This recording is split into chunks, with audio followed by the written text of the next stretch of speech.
Now you're ready to go ahead and start and conduct a search within the catalog.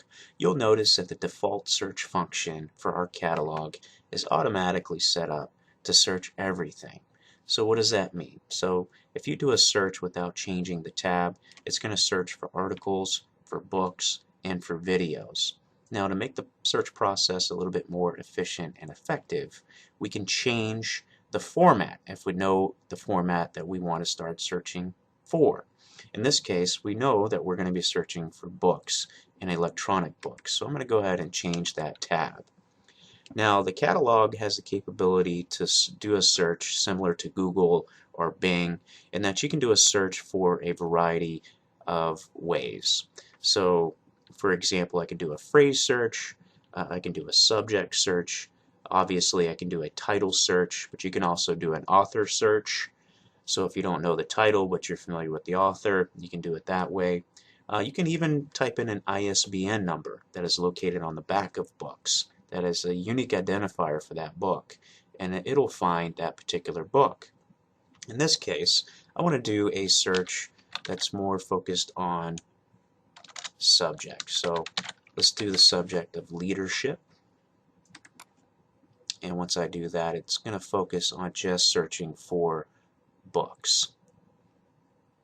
Now you'll notice that when we did our search and it gave us back our results, we got a lot of results back.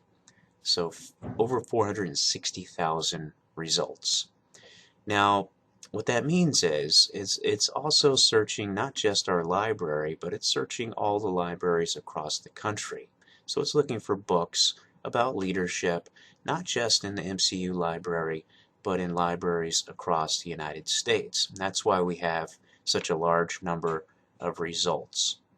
The library at MCU has 24,000 books, so we know that it's searching way beyond just the Marymount Library.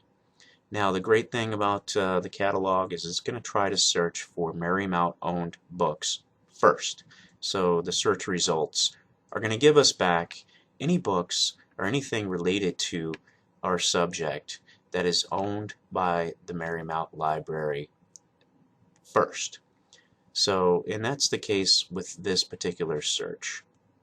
So how do we know that the Marymount Library actually owns the book or the item? Well, very easily. So if you take, for example, the second book here of our search, The Leadership Challenge by James Kozis, you'll notice here within the brief description that libraries that own this item, and you'll see Marymount Library. In the case of us not owning that item, it would say other libraries. So we know for the very first few search results, the Marymount Library does own these items. Now, what if you wanted to know if that item is actually available in the library? Well, this is something again that you can do through the catalog. So if you're doing a search either within the library or at home, you can first check to see if the item is actually available, meaning that it's not checked out by somebody else. So if you go to the Leadership Challenge, you want to see that that item is actually available, just click on the availability function and it'll let you know not only if it's available, but how many copies the library actually owns. In this case, there is one item that is owned and one available. So this book is actually available for checkout as it stands right now. Now, in addition to the availability, you can get the information about how to actually find the book on the shelves. So the call number is what you will use to actually locate the book on the shelves. And that call number for our purposes is right here, starting with the HD.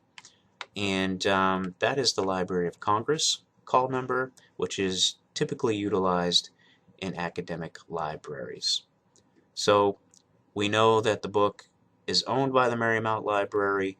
We know that the book is available because we clicked on the availability tab, and we also now know the call number.